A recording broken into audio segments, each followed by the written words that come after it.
जय श्री राधे। पूज्य श्री सद्गुरुदेव भगवान के चरणों में प्रणाम। कल्याण पत्रिका से पूज्य श्री मालवीय जी, महामना मालवीय जी के कुछ भगवान नाम संबंधित संस्मरण। मालवीय जी एक बार गोरखपुर पधारे थे और मेरे पास ही 2-3 दिन ठहरे थे। पूज्य श्री भाई जी कहते हैं, पूज्य श्री भाई जी हनुमान प्रसाद जी पोद्दार जी कहते हैं, मालवीय जी एक बार गोरखपुर पधारे थे और मेरे पास ही 2-3 दिन ठहरे थे। उनके पधारने के दूसरे दिन प्रातःकाल मैं उनके चरणों में बैठा था। वे अकेले ही थे। बड़े स्नेह से बोले, भैया मैं आज तुम्हें एक दुर्लभ तथा बहुमूल्य वस्तु देना चाहता हूँ। मैंने इसको अपनी माता से वरदान के रूप में प्राप्त किया है। बड़ी अद्भुत वस्तु है, किसी को आज तक नहीं दी। तुमको दे रहा हूँ। देखने में चीज़ छोटी सी दिखेगी, पर है महान वरदान रूप। इस प्रकार प्रायः आधे घंटे तक वे उस वस्तु की महत्ता पर बोलते गए। पूज्य भाई जी कहते हैं, मेरी जिज्ञासा बढ़ती गई। मैंने आतुरता से कहा, बाबूजी जल्दी दीजिए, कोई आ जाएंगे। तब वे बोले, लगभग 40 वर्ष पहले की बात है। एक दिन मैं अपनी माता जी के पास गया और बड़ी विनय के साथ मैंने उनसे यह वरदान मांगा कि मुझे आप ऐसा वरदान दीजिए जिससे मैं कहीं भी जाऊं सफलता प्राप्त करूं। मालवीय जी ने कहा, मेरी माताजी ने स्नेह से मेरे सिर पर हाथ रखा और कहा, बच्चा बड़ी दुर्लभ चीज़ दे रही हूं। तुम जब भी कहीं जाओ तो जाने के समय नारायण नारायण उच्चारण कर लिया करो, तुम सदा सफल हो जाओगे। मैंने श्रद्धापूर्वक सिर चढ़ाकर माताजी से मंत्र ले लिया। हनुमान प्रसाद, मुझे स्मरण है, तब से अब तक मैं जब जब चलते समय नारायण नारायण उच्चारण करना भूला हूँ, तब असफल हुआ हूँ। नहीं तो मेरे जीवन में चलते समय नारायण नारायण उच्चारण कर लेने के प्रभाव से कभी असफलता नहीं मिली। आज यह महामंत्र, परम दुर्लभ वस्तु, मेरी माता की दी हुई महान वस्तु मैं तुम्हें दे रहा हूँ, तुम इससे लाभ उठाना। ऐसा कहकर महामना मालवीय जी गदगद हो गए। मैंने उनका वरदान सिर चढ़ाकर स्वीकार किया और इससे बड़ा लाभ उठाया। अब तो ऐसा हो गया है कि घर भर में सभी इसे सीख गए हैं। जब कभी घर से बाहर निकला जाता है तभी बच्चे भी नारायण नारायण उच्चारण करने लगते हैं। इस प्रकार रोज ही किसी दिन तो कई बार नारायण की और साथ ही पूज्य मालवीय जी की पवित्र स्मृति हो जाती है। मालवीय जी कहते हैं, महामना के पुत्र बड़े अर्थ संकट में थे, पूज्य मालवीय जी के। उनको महामना ने पत्र में लिखा, तुम आर्त होकर विश्वास के साथ गजेंद्र स्तुति का पाठ करो, इससे तुम्हारा संकट दूर हो जाएगा। फिर एक पत्र में उन्होंने लिखा, भगवान पर विश्वास रखो, धैर्य मत छोड़ो और गजेंद्र स्तुति का आर्त भाव से विश्वास पूर्वक पाठ करो। मैं एक बार नाक तक कर्ज में डूब गया था। गजेंद्र स्तुति के पाठ से मैं ऋण मुक्त हो गया था। तुम भी इसका आश्रय लो। अपने कष्ट में पड़े पुत्र को बिना पूर्ण विश्वास के कौन पिता ऐसा लिख सकता है।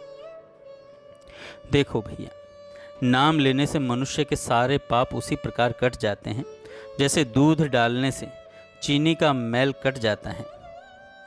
नाम का प्रभाव हमारे चित्त को सर्वथा व्याप्त कर लेता है। जिस प्रकार जल में तेल की बूंद डालने पर भी वह सारे जल के ऊपर फैलकर उसे ढक लेती है, उसी प्रकार अर्थ अनुसंधान पूर्वक किया हुआ थोड़ा सा भी नाम जप मनुष्य के सारे पापों को नष्ट कर देता है। अतः नाम जप से पाप का नाश होकर दिव्य शांति प्राप्त होती है, इसमें कुछ संदेह नहीं है। भगवान नाम का अद्भुत प्रताप है। भगवान नाम के प्रताप से नारद जी, ध्रुव जी, प्रहलाद जी, वाल्मीकि जी आदि जगत के वंदनीय हो गए। भगवान नाम के प्रताप से भक्त प्रहलाद की अग्नि से, सर्प दंशन से और सिंह आदि से रक्षा हुई। भगवान नाम के प्रताप से मीराबाई विष रूप में दिए हुए चरणामृत का पान करके भी जीवित रह गई। भगवान नाम के प्रताप से द्रौपदी की कौरव सभा में रक्षा हुई। भगवान नाम के प्रताप से ही ग्राह के द्वारा ग्रस्त गजेंद्र का उद्धार हुआ।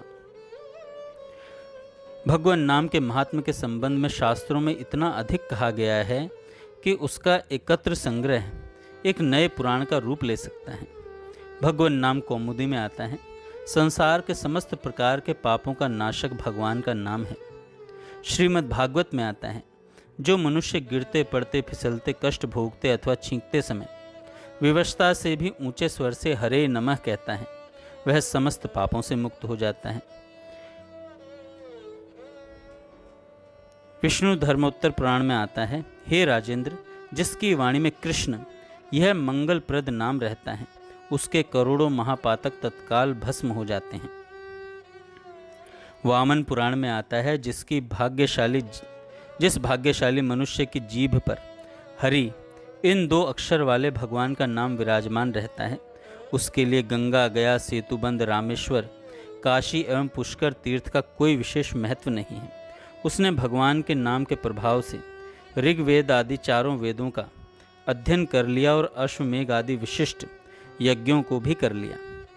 नारायण नाम के होते हुए और अपने वश में रहने वाली वाणी के रहते हुए भी मनुष्य जो नरक में गिरते हैं, यह अत्यंत आश्चर्य की बात है। यह अत्यंत आश्चर्य की बात है। स्कंद पुराण में आता है, भगवान के अनेक नामों में कृष्ण का नाम मुख्य है, जो समस्त प्रकार के पापों और प्रायश्चित्तों को नष्ट कर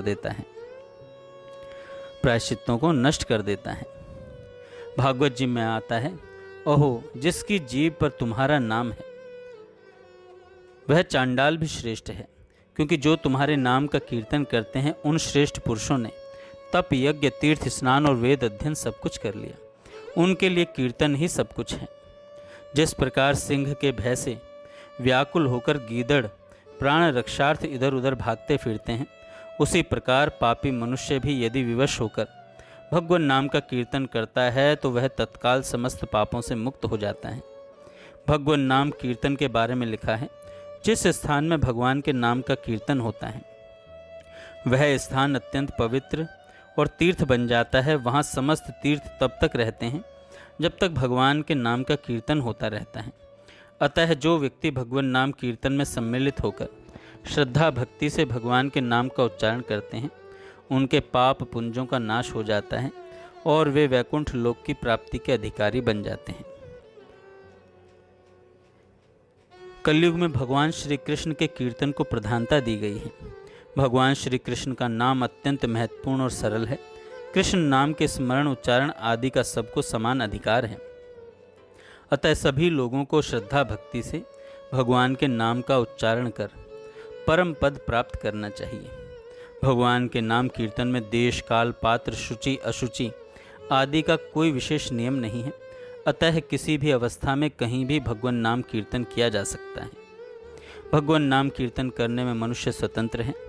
अतः जिस मनुष्य की जिस देवता में श्रद्धा भक्ति हो वह उसी देवता के नाम से भगवत कीर्तन कर सकता है। जय श्री राधे।